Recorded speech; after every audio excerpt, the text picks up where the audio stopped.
If people constantly interrupt you, talk over you, or ignore your boundaries, they already know a secret about you that you don't. They know you will tolerate it. Some men never raise their voice, yet the moment they speak, the entire room changes. Nobody interrupts them.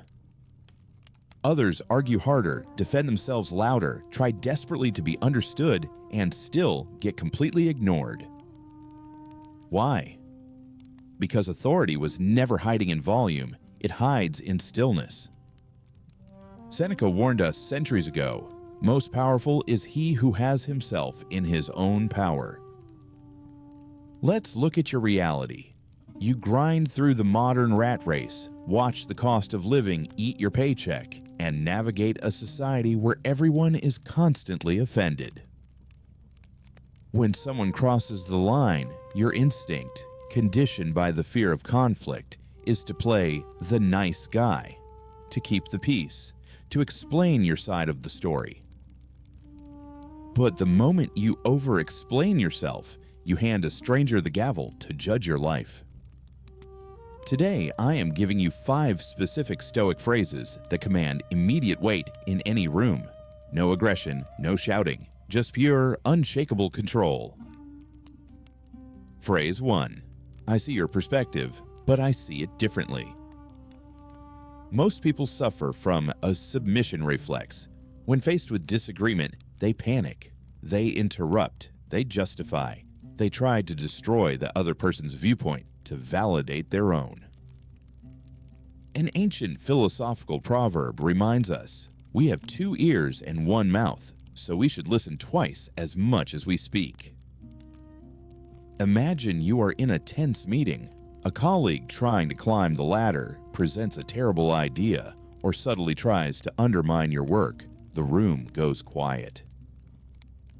Instead of submitting or getting emotional and defensive, you look right at them and calmly say, I see your perspective, but I see it differently. Stop right there. Notice the gravity of that sentence. You didn't attack them, you didn't raise your shield, but you absolutely refused to abandon your own judgment. Real confidence is relaxed. You are demonstrating that you can hear their noise without surrendering to it. Phrase 2. I'm not comfortable with that. Let's break the pattern here. Let me tell you about Cato the Younger, a Roman statesman with an iron will. Once, while at the public baths, Cato was struck in the face by a reckless man. Cato didn't fight back. He didn't scream for the guards. When the man later realized who he had hit and came begging for forgiveness, Cato simply replied, I don't even remember being hit. He refused to let the disrespect register. He controlled the frame. Toxic people do not cross your lines all at once. They test the fence. They drop a subtle joke. They make a passive-aggressive comment about your life choices at a social gathering. They wait to see what you will do. If you nervously laugh or smile to avoid awkwardness, you just handed them the keys to your mind. Next time they test the fence, channel Cato. Without a single drop of anger, look them in the eye and say, I'm not comfortable with that. No speech, no justification. The way people treat you today is just a receipt for what you allowed yesterday. You teach the world how to treat you by what you quietly allow. Phrase 3. We can continue this conversation when we both speak respectfully. This is where we separate true Stoic mastery from cheap modern self-help. Epictetus wrote in his Enchiridion, remember that not he who reviles you or strikes you insults you, but your opinion that these things are insulting. If you mirror a hostile person's energy, you validate their hysteria. If they yell and you yell back, you become their slave. Instead, you flatline. When someone raises their voice, trying to drag you into their chaos, Step out of the emotional arena. Establish a non-negotiable condition for your presence. We can continue this conversation when we both speak respectfully. Empty people expect submission or warfare. When instead you enforce a standard from absolute calm, they are left completely without a script. You do not owe your nervous system to anyone. Phrase 4. I don't need to convince you. Seneca spoke of Euthymia, the serene, unshakable certainty in your own path without being distracted by the paths of others. Consider Marcus Aurelius, the most powerful man on earth. He was constantly betrayed, criticized, and targeted by political vipers in the Roman Senate. He could have had anyone executed. He could have summoned the empire to prove his worth. Instead, he retreated to his tent and wrote to himself, "The best revenge is to be unlike him who performed the injury." Modern society conditions you to treat your personal decisions like a crime you must defend in court. You feel forced to explain why you don't chase the same empty status symbols as your peers, why you don't watch the news, why you refuse to participate in the madness. The next time someone questions your path with a tone of superiority, do not hand them an essay defending your life. I don't need to convince you.